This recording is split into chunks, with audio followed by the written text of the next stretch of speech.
سبحانه و تعالی این انشاءالله خدا خواهد سنجیش است، ما و شما را می سنجد. باید که بلکه خطاهای ما و شما است، بلکه گناه های ما و شما است، بلکه انشاءالله خدا خواهد به فرق بودن ما و شما هست که الله حق سبحانه و تعالی برای ما و شما این بیماری را روا دید. و یگانه البته از خدا حق سبحانه و تعالی ما و شما وظیفه ما امروز دیگر چاره نداریم، یگانه چاره خدا خواهد آنچه خطاها کردیم انشاءالله توبه کنیم، آنچه که گناهایی که صادر کردیم انشاءالله اکن برگردیم انشاءالله خدا خواهد و سوی رضای یافتن خدا حق سبحانه و تعالی انشاءالله رجوع کنیم که راضگی خدا در طاعت است، غضب خدا در معصیت است. وقتی که گناه بسیار که می شود غضب خدا زیاد شدن میگیرد، وقتی که طاعت عبادت زیاد می شود انشاءالله خدا خواهد رحمت الهی فیض و برکات الهی بین قوم و جمعیت ما و شما زیاده شدن میگیره. چون که الله سبحانه و تعالی در قرآن عظیم و شان وعده میکند اعوذ بالله من الشیطان الرجیم البلدة الطیب یخرج النبات باذنه الذی خبث لا یخرج نکدا. کدام شهر و دهاتی که میگد خوب میشود، تمام انساناش طاعت کن عبادت کننده می شود، نماز خوان می شود، زنهاش با ستر و با حجاب می شود، در اونجا میگد خدا حق سبحانه و تعالی من تمام ناز و نعمت های یعنی خودم برای و یاد دریغ نمیدارم. و آن شهر و دهات که خبیث می شود، این چنین عرق خوری، زناگری، قماربازی، بیشرمی، بیحیاگی، این دیگر گناه هایی که دروغچگی و فالبینی و فریبگری می شود، در اونجا بغیر از خار غیلان دیگر چیز نمی روید. وعده خدا است باید که ما و شما چیکار کنیم؟ اکن خدا خواهد انشاءالله توبه کنیم، خدا خواهد رو به سوی طاعت، رو به سوی عبادت بیاریم انشاءالله خدا خواهد و دائم از خدا حق سبحانه و تعالی چیکار کنیم؟ دعاها کنیم، دعاهای خوب کنیم که الله حق سبحانه و تعالی از ما و شما به زودی خدا خواهد حتی بینین که چنان بیماری که خانه خودش امروز بند شد، در تمام دنیا خانه های خودش بسته شد، بلکه این خدا خواهد خطاهای ما است، کمبودی های ما است که ما این چنین عالمان هم کمبودی ها داریم، این چنین تمام مسلمان ها هم خطاگی دارد که الله سبحانه و تعالی امروز خانه خود شد در بست. بسیار دهشت، بسیار دیق میشویم، بسیار هر روز دعا میکنیم الله سبحانه و تعالی یعنی از بین ما و شما خدا خواهد این بیماری را زودتر دور گرداند، دروازه های خانه خودش، دروازه های خانه های تمام مسلمانان برای یکدیگر باید کشاده باشد.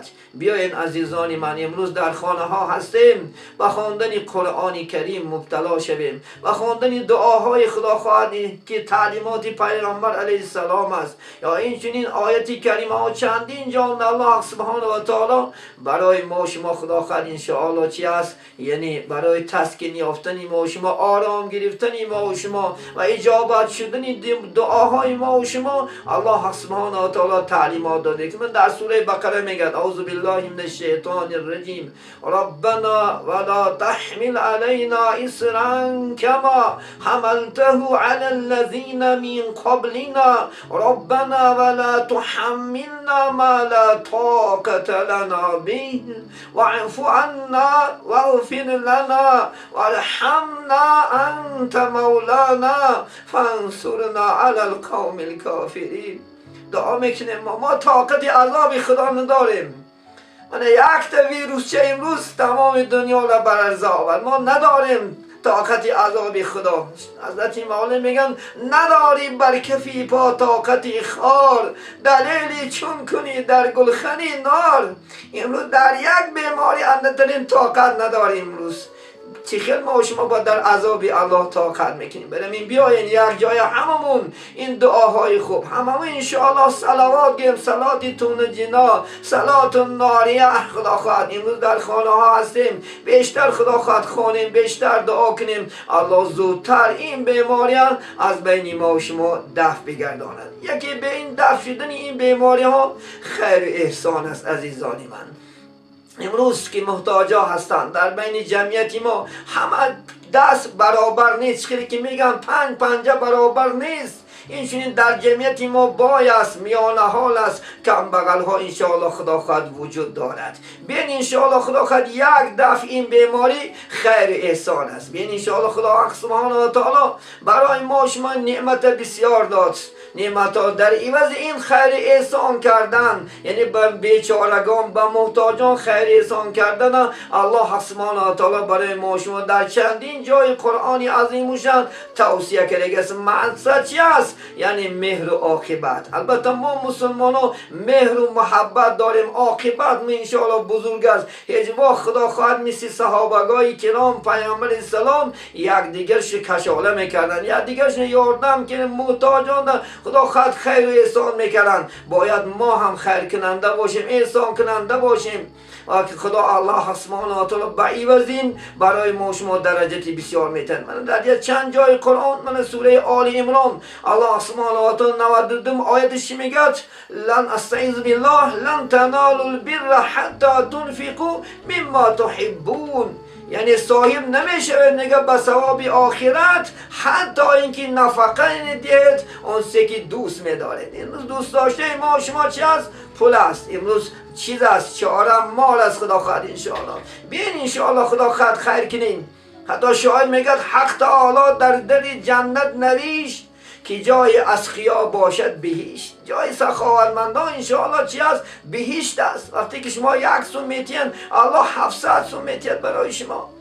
پیغمبر سلام گفتن در تاریخ نظر اندازه در تاریخ حاتم طای گذشتگی است. حاتم طای، همین حاتم طای از جهت سخاوتش گرچه به ایمان رفتگی است، از دنیا به ایمان رفت، لکن از جهت سخاوتش خیر احسانش نامش در تاریخ انشاءالله خدا خواهد چی دنیا موند. حتی پیغمبر گفتن من از 4 کافرایی که به ایمان رفتن افسوس کردم، یکیش همین حاتم طای بود که یگان انسان از دروازش محروم نمیشده است. یگان انسان بینید ما هم همچنان باشیم. خدای تعالی نام شما را در دنیا خدا خواهد جاوید میکنند، مهر و محبت شما را مثل حاتم طای.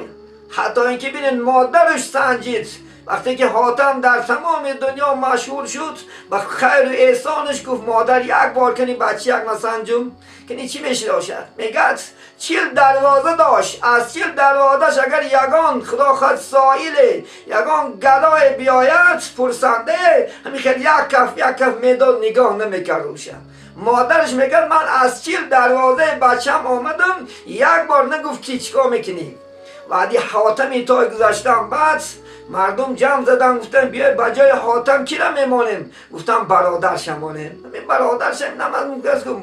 حتی مادر گفت که این حاتم نمیشود. گفتم برای چی؟ چون که وقتی که من حاتم به دنیا آوردم تا پیستان شیری من دیگر کس نمیمکید، حاتم نمیمکید. وقتی که من اینو به دنیا آوردم چیکار کرد؟ تا اینکه وقتی که پیستان در دهنش میموندم یک پیستان میکپید که دیگر کس نمکد. این حاتم خیلی بادا گفتم بیا خیلی برادرش از ماندنش میگد. یک روز مادر برای سنجش از 4 دروازه بچه ما 4م دروازه نگو که ای جدا آدمی منسوک بوده ای آخی 4 کفت دادم اینه تاخور با بدیوه خدا خواهد انشاءالله با میایی. بعد میگه نقابش برداشت گفت که مادر نگفتم که تو حاتم نمیشوی. امروز برای خدا خواهد انشاءالله بیچارگان خدا خواهد کم بغلان دروازه سخاوت محکم شد. چنان بها داریم ما که مسلمانیم، ما الحمدلله باوری به قرآن و به اسلام داریم، باید که ما انشاءالله سخاوتمند باشیم، بیشتر سخاوت کنیم، بیشتر خیر و احسان کنیم انشاءالله خدا خواهد. حتی پیغمبر فرمود که الصدقه ترد بلا و تزید العمر. حتی صدقه چیکار میکند؟ انشاءالله خدا خواهد بلا را دور میکند. صدقه انشاءالله عمر را زیاده میکند. مقصد عمر را زیاده کردن چی است؟ عمری با برکات میبری.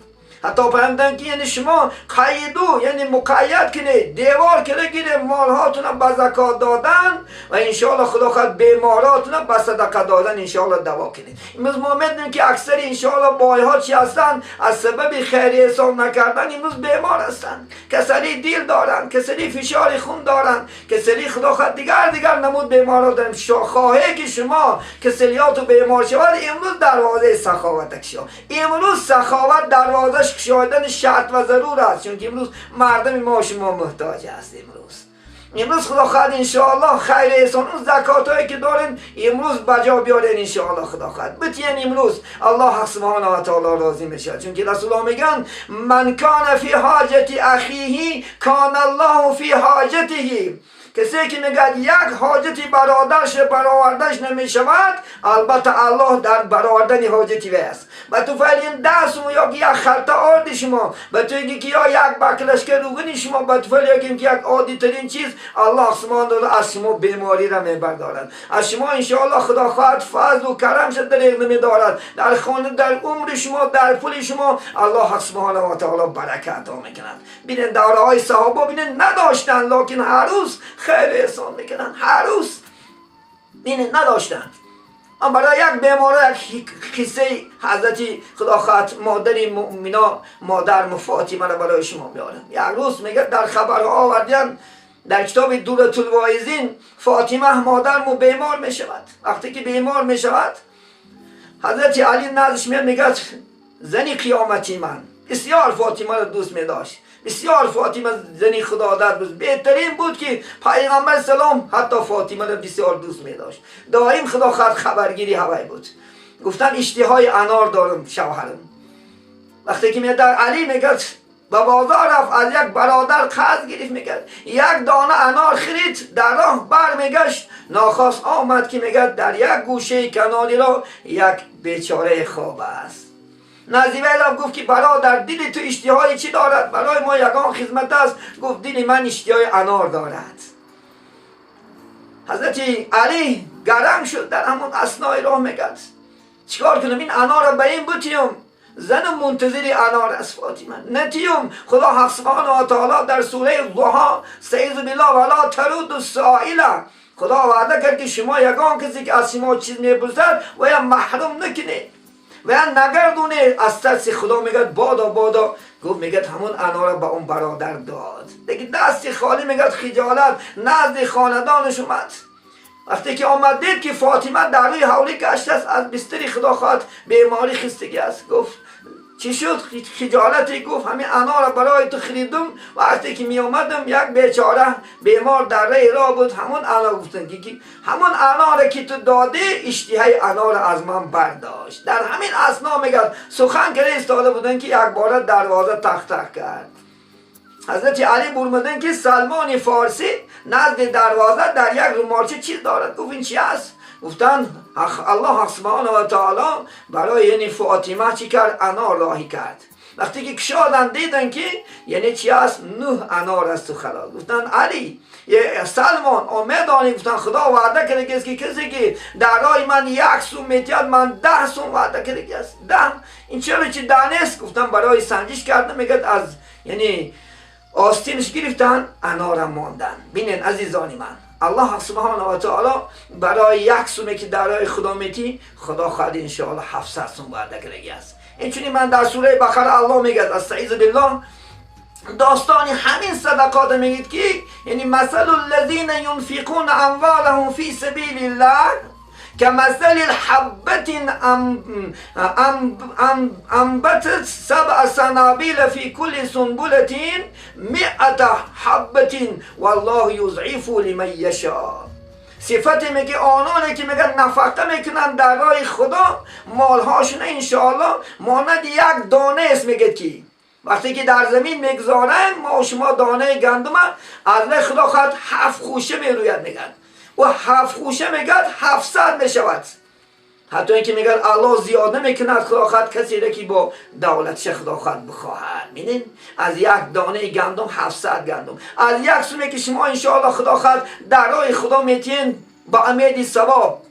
خدا میگه استعیذ بالله و اقرضوا الله قرضا حسنا. ما در راه خدا قرض حسنتیم با امید ثواب تیم انشاءالله خدا خواهد. به یک قول به یک احسان 700 حضرت مولا میگن عوض بخشد خدا از فضل بهد. 1 سومه که خدا خواهد یک احسانی که میکنی خدا از فضل و کرمش بهد برای شما میبخشد. خدایت اقرضوا الله گفت ای خان جان گفت اقرض برای من قرض گفت چرا به حق نبخشی قرض احسان؟ اگه برای چی ما شما دعوا میکنیم که مسلمانیم انشاءالله الحمدلله، دعوا میکنیم خدا خواهد که خدا دوست میداریم، پیغمبر دوست میداریم و امروز خیر احسان نمیکنیم، امروز دروازه احسان نترسین انشاءالله. شما به عوض دادن پول شما خدا خواهد دنیای شما کم نمیشود، مال شما کم نشود. هیچ نترسین که خیال میکنین که پول من کم میشد، مالی کم میشد، نه، کار نمیشود. چون که رسول الله صلی الله علیه و آله کسی که یک خیری که در راه خدا میتید و از دستش میبراید ولی همون صدقات سخن میکرد است، 5 سخن میکرد است. کسی که در راه خدا خواهد 1 سوم به محتاجین تید 5 سخن میکرد است. یک کمش میگفت است که یعنی من خورد بودم کلانم کردی، چون که صدقات 1 سوم دادی خدا خواهد 10 سوم شد، یا که 1 سوم دادی خدا خواهد 700 سوم شد وعده خدا. دیگه میفتست دایم تو پاسبانی من بودی، امروز که من پاسبانی تو هستم. چون که ما دایم مال پاسبانی میکردیم، پولی که داریم امروز همالی این صندوق میگذاریمش، همالی او خانه میبریمش، همالی که است که گم نشد یکان کس ندوزدش. وقتی که ما در راه خدا میدادیمش مال پاسبانی ما و شما میشید از انشاءالله خدا خواهد. سه میفتست من تو را دشمن بودم، مرا دوست گردانیدی. چون که دنیا دشمن است، مال و زن فرزند همه دشمن بود بر جان من. این دشمن است. از جهت این مال امروز ما میبینیم در تمام دنیا انسان به هلاکت رسونده شدن. امروز اکا و دادر، پدر و بچه امروز مهر نداره. از چی؟ از دنیا پرستی. ما خدا پرست نشدیم، دنیا پرست شدیم. امروز اگر ما شما خیر میکردیم و احسان پرست میشدیم خدا خواهد انشاءالله امروز مهر و محبت گریم. امروز مهر و محبت پول و مال شد. امروز بیچاره خدا خواهد محتاج هستن، پول بجا میکنه، آخر و پال از سر ما و شما میماند. ما بعد مرده مانیم خدا خواهد انشاءالله اون پول و مال و از سر میمونه. همین دنیا خدا خواهد کردگی، در همین دنیا دادگیر انشاءالله خدا خواهد. میگن من فانی بودم باقی شدم. وقتی که من نشانده بودم تو من باقی بس ولی دادن اون بیچاره دائم دعا میکرد این دنیا هم نفعش میرسد، چون که در آخرت هم انشاءالله خدا خواهد. من بگوید 5 اندک بودم بسیار شدم، اندک بود بسیار شد خدا خواهد انشاءالله. چون که 1 سوم دادی خدا 10 سوم 700 سوم انشاءالله میتید، یا که بیماریات دور میکند در عمر و در مال در خاندان انشاءالله الله سبحانه و تعالی برکه میتید، چون که بسیاری معنی همین دارد خدا خواهد انشاءالله. ولی می شما بیان انشاءالله خدا خواهد نترسیم خدا خواهد، چون که این دنیا خدا خواهد پول میدادگی ما شما را عمرمون زیاده میکردگی دیگر میکردگی همشی از الله هست. ان الله یرزق من یشاء بغیر حساب. خدا میگه بعضی حالا من به حساب و به کتاب رسمیتیم. از توفیل چی خدا خواهد انشاءالله؟ از توفیل خیر احسان کردن شد، از توفیل انشاءالله خدا خواهد نیکی ها کردن شد. من خدا در سوره هود آیت 114 چی میگه؟ استعیذ بالله ان الحسنات یذهبن السیئات. البته هر آینه میگه نیکی ها حسنات شما بعدی های شما رو خدا خواهد دور میکند. این خدا خواهد خیر احسان شما، خدا خواهد گناه های شما را میشود. چون که خدا در سوره ابراهیم هم میگه آیت 7 استعیذ بالله ولئن شکرتم لازیدنکم ولئن کفرتم ان العذاب لشدید. اگر میگه شما شکرانه کنی خدا خواهد من نعمت نه زیاده میکنم. شکرانی نعمتت افزون کند، کفرانی نعمت از کفت بیرون کند. اما کفنگیت هم اگر کفرانی نعمت کنی و شکرانه نکنی خیر احسان نکنی هوای هم زده میبرد خودت نمیدانی، یک درد میتید، یک بلا را خدا خواهد مبتلاتت میکنن.